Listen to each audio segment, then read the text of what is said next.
Infrastructure को लेकर सबसे बड़ा बजट एलोकेशन इस साल किया गया है। जल बोर्ड को सबसे बड़ा बजट एलोकेशन इस साल किया गया है। यमुना की सफाई के लिए अब तक क्या कुछ बदलाव हुआ है? यमुना पे क्रूज रिवर क्रूज टूरिज्म मंत्रालय के द्वारा इसी साल शुरू कर दिया जाएगा। आर्टिफिशियल रेन का भी सितंबर या अक्टूबर में दिल्ली में ट्रायल किया जाएगा। एक समय आप आम आदमी पार्टी के साथ थे, फिर आप बीजेपी में आए। केजरीवाल का भ्रष्टाचार और चोरी, कमीशनखोरी, रिश्वतखोरी, लूट और झूठ, और अब भी मैं चुनौती देता हूँ किसी में हिम्मत हो तो पुश करके दिखा दे। शीश महल खुलने वाला है और जिस दिन खुलेगा उस दिन वो दिल्ली, पंजाब तो क्या देश में भी कहीं रुकने लायक नहीं बचेंगे। नमस्कार, मेरा नाम है मृत्युंजय और आप देख रहे हैं अमर उजाला। हमारे साथ इस वक्त मौजूद हैं दिल्ली सरकार के मंत्री कपिल मिश्रा जी। कई सारे सवाल होंगे उनसे, सवाल सरकार से जुड़े हुए, सवाल नीतियों से जुड़े हुए, सवाल आम आदमी से जुड़े हुए, सवाल रोजगार से जुड़े हुए। कपिल जी, पहला सवाल यही है कि जिन मुद्दों से आम आदमी पार्टी को हरा के बीजेपी दिल्ली की सरकार में वापस आई है, उन मुद्दों पर अब तक किस तरह से काम चल रहा है? क्या कुछ नीतियां बनाई गई हैं? सबसे पहले तो बहुत बहुत आभार मृत्युंजय जी इस कार्यक्रम में मुझे बुलाने के लिए। देखिए, आम आदमी पार्टी के मुद्दों की जहाँ तक आप बात करें तो दिल्ली में बड़े बेसिक मुद्दे थे, और शायद जिन मुद्दों पे आज दूर दराज के गाँवों में भी वोट नहीं डलता कि आपके घर में साफ पानी आएगा और आपकी गली बनेगी।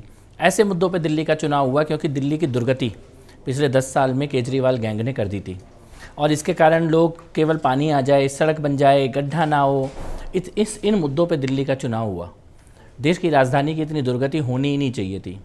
हमारी सरकार जब से बनी है, मुख्यमंत्री जी के नेतृत्व में, रेखा गुप्ता जी के नेतृत्व में और प्रधानमंत्री जी के मार्गदर्शन में हम इन बेसिक मुद्दों पर तुरंत कार्य कर रहे हैं। दिल्ली के इतिहास में इंफ्रास्ट्रक्चर को लेकर सबसे बड़ा बजट एलोकेशन इस साल किया गया है।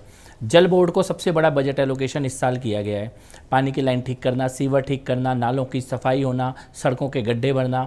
अभी आपने देखा होगा 10 दिन पहले एक पूरे दिल्ली में एक साथ लगभग हम लोगों ने 3000 गड्ढों को एक दिन में भरने का काम किया।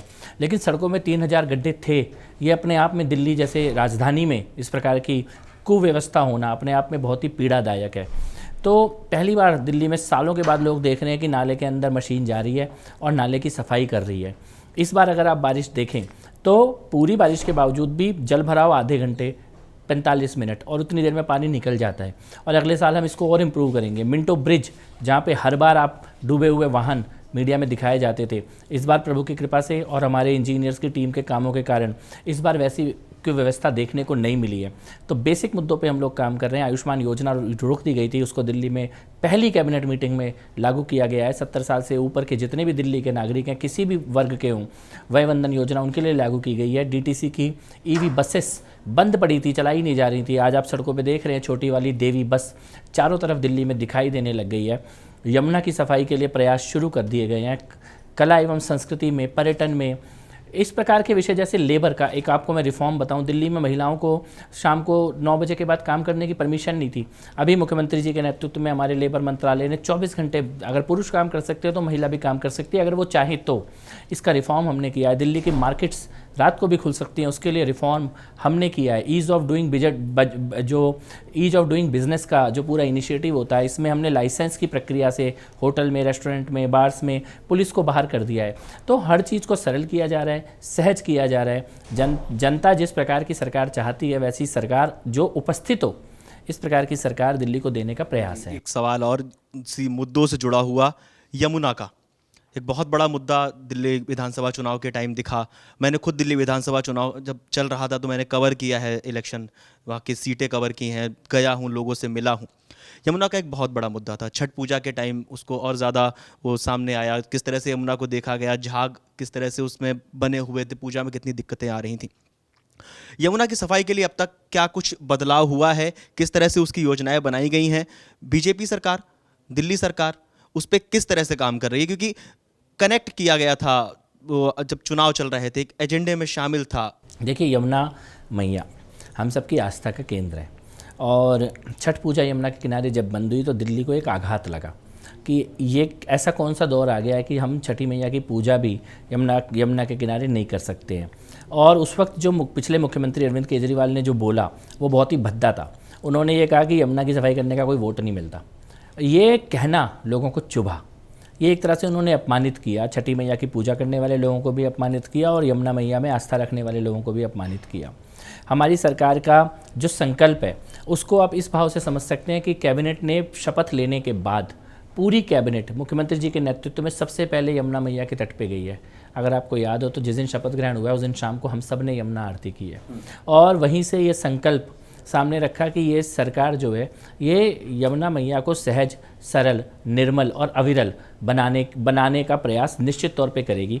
आज अगर आप देखें तो जो फ्लोटिंग मटेरियल होता है यमुना का, उसको उठाने के लिए मशीनें लग चुकी हैं यमुना में, लेकिन जो गंदा पानी आ रहा है, जो नालों का पानी आ रहा है, नजफगढ़ नाले का पानी आ रहा है, शाहदरा ड्रेन का पानी आ रहा है, इस प्रकार के जो बड़े नाले यमुना के अंदर गिर रहे हैं, उनके हर एक सोर्स को हम लोग टैप कर रहे हैं, उनका क्लीनिंग हो ये सुनिश्चित कर रहे हैं, अनट्रीटेड वाटर यमुना में ना जाए, इसकी योजना बनाई गई है। लगभग 2 साल से 2.5 साल मिनिमम इस काम में लगेगा।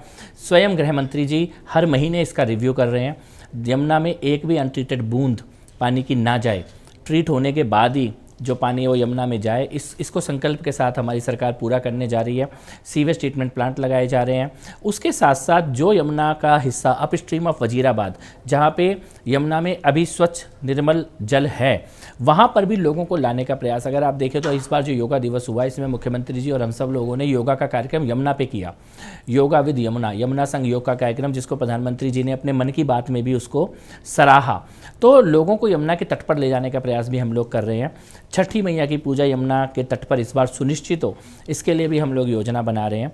उसके साथ साथ यमुना पे क्रूज़, रिवर क्रूज़ टूरिज्म मंत्रालय के द्वारा इसी साल शुरू कर दिया जाएगा। केंद्र सरकार, LG, DDA और दिल्ली सरकार के बीच में MOU साइन हो चुका है और अपस्ट्रीम ऑफ वजीराबाद में पहली बार दिल्ली में रिवर क्रूज इसी साल लोगों को देखने को मिलेगा। सवाल दिल्ली में जब हम रहते हैं तो एक तो शुद्ध हवा का, प्रदूषण का, दूसरा जब हम ग्राउंड पे थे इलेक्शन के टाइम पे जो युवाओं से बात कर रहे थे, रोजगार का सवाल, क्राइम का सवाल, सरकार उन पे किस तरह से काम कर रही है। प्रदूषण एक बहुत बड़ी समस्या है। जो आदमी मतलब जो सिगरेट नहीं भी पीता है वो भी रोज की 20-30 सिगरेट पी रहा है अगर वो दिल्ली में रह रहा है तो। नहीं, देखिए प्रदूषण, कृत्रिम वर्षा की भी बात आती है। बिल्कुल बहुत बड़ी समस्या है दिल्ली में प्रदूषण की, और सरकार ने ऑलरेडी जो किया, जो कि पहले किया जा सकता था, जैसे हम लोगों ने सभी 70 विधानसभाओं में स्प्रिंकलर ट्रक 70 ट्रक्स हमने खरीदे हैं जो स्प्रिंकलिंग करेंगे। अभी तक केवल दिल्ली के मुख्य मुख्य जगहों पे एक खड़ा हो जाता था। हाँ, सभी हाई राइज बिल्डिंग में मैंडेटरी कर दिया है स्प्रिंकलर लगाना। उसके साथ साथ आर्टिफिशियल रेन का भी सितंबर या अक्टूबर में दिल्ली में ट्रायल किया जाएगा, जिससे कि पॉल्यूशन के समय जब पूरा पॉल्यूशन दिल्ली पे ऊपर आकर ही रुक जाता है, उसको हम लोग निजात दिलाने की कोशिश करेंगे। उसके अलावा लगभग 3.5 लाख वृक्षारोपण का कार्यक्रम किया गया। 70 लाख वृक्षारोपण का टारगेट हम लोग लेके चल रहे हैं। तो हर स्तर पर EV बसेस, ज़्यादा से ज़्यादा इलेक्ट्रिक व्हीकल दिल्ली सरकार के भी हों और बाकी जो निजी हैं, व्यापारिक हैं, वो भी इलेक्ट्रिक व्हीकल में कन्वर्ट हों। इसके दिशा में टाइम लाइन बना के एक योजना हम लोग लेके आने वाले हैं। पूरा कैबिनेट का एक समूह बनाया गया है जो EV पॉलिसी लेकर आएगी, मुख्यमंत्री जी ने बनाया है। तो गंभीरता के साथ, चाहे वो वायु प्रदूषण हो चाहे वो जल प्रदूषण हो, दोनों के लिए सरकार अब सीरियस है। सबसे पहले तो मानना पड़ेगा ना कि प्रॉब्लम है। पिछली सरकारों ने इसे प्रॉब्लम माना ही नहीं। उन्होंने सोचा कि पानी बिजली फ्री देते रहेंगे, बाकी चीज़ों में कुछ करने की ज़रूरत नहीं है। और जैसा कि आपने कहा, हमने देखा गंगाराम अस्पताल की रिपोर्ट थी कि छोटे छोटे बच्चों की जो तबीयत ख़राब हो रही है वो पॉल्यूशन के कारण ख़राब हो रही है, लंग्स ख़राब हो चुके हैं। इसको ठीक करना बहुत ही आवश्यक है और हम लोग संकल्प लेके प्लानबद्ध तरीके से IIT रुड़की, IIT दिल्ली, इनके विशेषज्ञों के साथ मिलकर वैज्ञानिक तरीके से इसका समाधान की तरफ बढ़ रहे हैं। और मुझे लगता है कि दिल्ली आने वाले कुछ वर्षों में जो पीक एयर पॉल्यूशन होता है, वैसे तो इस साल भी अगर आप देखें तो प्रभु की कृपा से हमें सबसे ज़्यादा एयर क्लीन डेज इस साल हमें मिले हैं। तो थोड़ा सा प्रयास और करने से हमें अच्छे परिणाम मिलेंगे। रोजगार पे बात करते हैं, शिक्षा पे बात करते हैं, क्योंकि शिक्षा होगी तो रोजगार मिलेगा। उस पर किस तरह से काम किया जा रहा है, जो नई सरकार किस तरह से नीतियां बना रही। जब हम भी ग्राउंड पे थे, जो युवाओं से बात कर रहे थे, युवाओं की सबसे बड़ी समस्या रोजगार है। रोजगार नहीं मिल रहा है, अशिक्षा है, उस पर किस तरह से नीतियां बनाई जा रही, कब तक उस पर? तो एक तो शिक्षा केवल शिक्षा नहीं, स्किल रोजगार के लिए बहुत आवश्यक है। सिंपल एजुकेशन के बाद कोई ना कोई स्किल लेना पड़ता है, वरना एक गैप आ जाता है। मैंने खुद मीटिंग की है CII के साथ, FICCI के साथ, PSG चैम्बर के साथ, मैंने उन लोगों को बुलाया है। तो इंडस्ट्री किस प्रकार का स्किल चाहती है और युवाओं का और इंडस्ट्री के बीच में जो स्किल गैप है, दिल्ली का युवा बहुत टैलेंटेड है। आज से जब 10-15 साल पहले जो सैटेलाइट टाउन बने, गुड़गांव बना, नोएडा बना, ये सब बना, तब कल्पना ये थी कि लोग रहेंगे वहाँ पर और काम करने दिल्ली आएंगे, दिल्ली हब होगा व्यापार का, इकोनॉमी का। लेकिन पिछले 10-15 साल में स्थिति उल्टी हो गई। दिल्ली में रहने वाला व्यक्ति गुड़गांव या नोएडा जॉब करने के लिए जा रहा है। दिल्ली में लगभग रोजगार खत्म हो गए। मैंने आरटीआई डाली थी पिछली सरकार में, तो 5 साल में टोटल 50 नौकरियां भी नहीं दी गई थी। रोजगार विभाग जब मैंने संभाला तो मैंने उनसे पिछले 5 साल का काम पूछा। 5 साल में कोई काम ही नहीं किया दिल्ली के एम्प्लॉयमेंट डिपार्टमेंट ने। हम इसको बदलने जा रहे हैं। हम लोग इंडस्ट्री के साथ 2 काम कर रहे हैं। एक तो हम दिल्ली में स्किल सेंटर बनाएंगे जिससे कि युवाओं को वही स्किल में ट्रेनिंग मिले जिस स्किल की इंडस्ट्री को ज़रूरत है, और उस स्किल सेंटर से ही सीधा प्लेसमेंट हो जाए। और हमारा लक्ष्य ये है कि हम लोग लगभग 50,000 जॉब आने वाले 1 साल में इस प्रकार से क्रिएट करेंगे। दूसरा, एजुकेशन में भी हम लोगों ने एंटरप्रेन्योरशिप बढ़ाने का, अभी हमारे शिक्षा मंत्री आशीष चौधरी जी ने एक प्रोग्राम लॉन्च किया जिसमें 9वीं 10वीं 11वीं 12वीं के बच्चों को खुद का काम कैसे शुरू करना है, स्टार्टअप कैसे शुरू करना है, अपने आइडिया को डेवलप कैसे करना है, वेंचर कैपिटल अगर उनको आवश्यकता है तो वो कैसे, उसकी पूरी प्रक्रिया क्या होती है, इसकी ट्रेनिंग देने का काम कर रहे हैं। दिल्ली स्किल यूनिवर्सिटी जो कि डेड पड़ी हुई थी उसको रिवाइव किया जा रहा है। तो कुल मिला के हमारा ये मानना है कि दिल्ली का युवा, जिसमें प्रतिभा की कोई कमी नहीं है, केवल उसको दिशा दे और उसको सही प्रशिक्षण मिल जाए तो वो अब उसका करियर भी अच्छा होगा और दिल्ली में नए नए उद्योग भी स्थापित होंगे। क्लीन पॉल्यूशन फ्री उद्योगों को दिल्ली में लाकर और दिल्ली के युवाओं को स्किल देना, इस दिशा में हम लोग प्रयास कर रहे हैं। जो तकनीकी बदलाव आ रहे हैं युवाओं तक वो पहुंचने भी बहुत ज़रूरी है, क्योंकि अगर अभी अशिक्षा है, रोजगार नहीं है, फिर जो एआई आ रहा है, स्किल्स की आपने बात की, तो एआई की उन स्किल्स को युवाओं तक कैसे पहुंचाने का प्रयास कर रही है सरकार, किस तरह से किया जाएगा? क्योंकि बदलते दौर के साथ खुद में बदलाव भी बहुत ज़रूरी है, वरना हम वक्त से बहुत पीछे रह जाएंगे। देखिए, भारत तो पीछे नहीं रहने वाला। भारत को वो ऑलरेडी एआई में बहुत आगे है और जो बड़े बड़े परिवर्तन आ रहे हैं उनको लीड हमारे ही युवा दुनिया भर में कर रहे हैं। और सरकार के करिकुलम में भी, जो हमारा शैक्षणिक करिकुलम है, उसमें हम एआई को शामिल करने जा रहे हैं। उसकी घोषणा भी शिक्षा मंत्री जी ने की है। इसके साथ साथ जो पूरी एवीजीसी इंडस्ट्री है, जिसमें गेमिंग है, जिसमें विजुअल आर्ट है, जिसमें डिज़ाइनिंग है, उस पूरी इंडस्ट्री के लोगों के साथ मैंने मुंबई में मीटिंग की थी। दिल्ली में भी 2 राउंड की राउंड टेबल की है, 2 बार हम लोग बैठ चुके हैं। हम लोग उसका एक हब दिल्ली में स्थापित करने जा रहे हैं। दिल्ली की अपनी खुद की एवीजीसी पॉलिसी दिल्ली की सरकार लेके आ रही है। उसमें हम जितने भी इस इंडस्ट्री के विशेषज्ञ हैं उनके साथ मिलकर काम कर रहे हैं और उनके साथ मिलकर देश की सबसे बेहतरीन पॉलिसी दिल्ली में हो एवीजीसी की, उसको प्रयास में हम अगले 2 या 2.5 महीने में इसका पॉलिसी भी रिलीज़ करेंगे। अच्छा कपिल जी, एक सवाल थोड़ा पृष्ठभूमि से जुड़ा हुआ। एक समय आप आम आदमी पार्टी के साथ थे, फिर आप बीजेपी में आए, वो क्या आप कुछ उसे बताना चाहेंगे? आप क्या वो टाइम था, क्या वो दौर था, क्या ऐसी चीज़ थी जो आपको इधर? केजरीवाल का भ्रष्टाचार और चोरी, कमीशनखोरी, रिश्वतखोरी, लूट और झूठ, उसके खिलाफ लड़ाई बहुत लोगों ने लड़ी। उनमें से एक मैं भी लड़ा हूँ और ईश्वर की कृपा से ईश्वर ने साथ दिया। और जो मैंने कहा था कि ये तीनों लोग जेल जाएंगे, तीनों ने जेल के दर्शन अच्छे से किए हैं और पुनः जेल में उनकी व्यवस्था हो, ये ईश्वर सुनिश्चित करेगा। उन्होंने दिल्ली के साथ अत्याचार किया है, दिल्ली को धोखा दिया है, दिल्ली के लोगों को लूटा है, दिल्ली की बहनों और बेटियों को शराब की कितनी बड़ी कीमत चुकानी पड़ी है उन बस्तियों में जाकर पता लगता है। दिल्ली के झुग्गी वालों के साथ अत्याचार किया है, दिल्ली के दलित बच्चों के साथ अत्याचार किया है, करोड़ों रुपए के विज्ञापन छापे, 1 पैसे की कोई स्कॉलरशिप, कोई योजना कभी लागू नहीं करी है। तो दिल्ली का जो गरीब आदमी है उसकी पीठ पे छुरा भोंकने का पाप अरविंद केजरीवाल ने किया है और इसी की सज़ा वो भुगत रहे हैं कि आज उनको दिल्ली के अंदर आने में भी शर्म आती है। जब जुड़े होंगे तो कुछ ना कुछ मन में रहा होगा कि क्या सोच के, किस एजेंडे के साथ जुड़े हैं, फिर जब वहाँ पहुँचे तो किस तरह का वातावरण दिखा, क्या कुछ था? वो एक थोड़ा सा सफ़र अगर आप बताना चाहें तो। देखिए, जुड़ा तो पूरा देश ही था एक समय में अन्ना आंदोलन से, इंडिया अगेंस्ट करप्शन से, और ईश्वर की कृपा से मेरे को उसकी स्थापना का अवसर मिला। जिन कुछ लोगों ने स्थापना का काम किया इंडिया अगेंस्ट करप्शन का, उसमें ईश्वर ने मेरे को भी एक भूमिका लिखी थी, उस भूमिका का मैंने निर्वाह किया।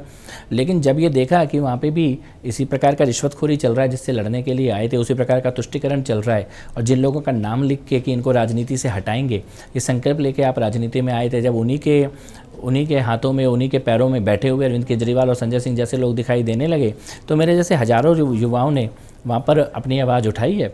और मीडिया और समाज ने मेरी आवाज़ देखी क्योंकि मेरे पास दायित्व था, लेकिन बहुत लोगों ने आवाज़ उठाई और इसी कारण आज उनका जो जनाधार है वो समाप्त हो चुका है। एक समय शीश महल नाम से सीएम हाउस को जाना जाने लगा था, उस तरह की चीज़ें सामने आ रही थी। उसके बाद अभी जब उसमें दोबारा काम किया गया, उसको रेनोवेट करने की कोशिश की गई, या जो ऑफिस सीएम हाउस वहाँ पहुँचा, तो विपक्ष ने भी वहाँ नहीं पहुँचा। शीश महल अलग है और मुख्यमंत्री का निवास जो अभी है वर्तमान, वो बिल्कुल अलग है। भी आरोप लगने शुरू हुए विपक्ष की तरफ से। तो आरोप में क्या था? पिछली बार मुख्यमंत्री का जो घर था शीश महल, वो मीडिया के लिए खोला गया क्या? आप गए क्या वहाँ पर? अमर उजाला गया क्या? आपका कैमरा गया क्या? मुख्यमंत्री रेखा गुप्ता जी ने जिस दिन पहले दिन घर खोला उस दिन सारा मीडिया था वहाँ पर, कमरे के अंदर तक था, ऑफिस के अंदर तक था। कैसा पर्दा है, कैसी टेबल है, कैसे कुर्सी है, कैमरों से नहीं छुपाया, जनता से नहीं छुपाया। शीश महल आज तक छुपा हुआ है, शीश महल आज तक कोई नहीं गया है, लॉक्ड है वो बिल्डिंग। और हम लोगों ने, मैं आपको बस ये कह सकता हूँ कि जिस दिन मीडिया का कैमरा असली शीश महल के अंदर चला गया, जो बिल्डिंग बंद है, जो अरविंद केजरीवाल ने अपने पाप से बनाई थी, उस दिन अरविंद केजरीवाल को देश छोड़ के भागना पड़ेगा। ऐसा क्या है उसमें, क्या लगता है? मैं आपको बता रहा हूँ, चोरी का इससे बड़ा कोई उदाहरण नहीं है। और अरविंद केजरीवाल को और उनके गैंग को मैं ये बता देता हूँ आपके माध्यम से कि शीश महल खुलने वाला है, और जिस दिन खुलेगा उस दिन वो दिल्ली, पंजाब तो क्या देश में भी कहीं रुकने लायक नहीं बचेंगे। इतनी बड़ी चोरी उन्होंने करी है दिल्ली की जनता के साथ। और अगर छुपाने के लिए कुछ नहीं था तो जैसे मुख्यमंत्री रेखा गुप्ता जी ने पहले दिन जनता के लिए और मीडिया के लिए अपने घर के दरवाजे खोले थे, केजरीवाल को भी खोलने चाहिए थे। केजरीवाल के घर की फ़ोटो, केजरीवाल तो छोड़ो, उनके मंत्री और विधायकों तक ने भी आज तक पोस्ट नहीं करी है। और अब भी मैं चुनौती देता हूँ, किसी में हिम्मत हो तो पोस्ट करके दिखा दे।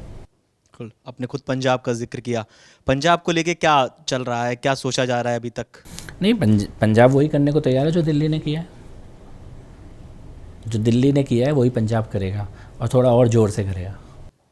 चलिए, बहुत बहुत धन्यवाद आपका, हम बहुत आभार मृत्युंजय जी, थैंक यू। लेने के लिए। आप लोगों को क्या लगता है कपिल मिश्रा जी की बात सुनने के बाद दिल्ली सरकार को लेकर, नीतियों को लेकर? हमें कमेंट करके ज़रूर बताएं, और देश और दुनिया के तमाम बड़ी खबरें जानने के लिए देखते रहिए अमर उजाला। अगर आप ये वीडियो YouTube पर देख रहे हैं तो हमारे चैनल को सब्सक्राइब कर बेल आइकन दबाएं, और Facebook पर देख रहे हैं तो हमारे पेज को लाइक करें।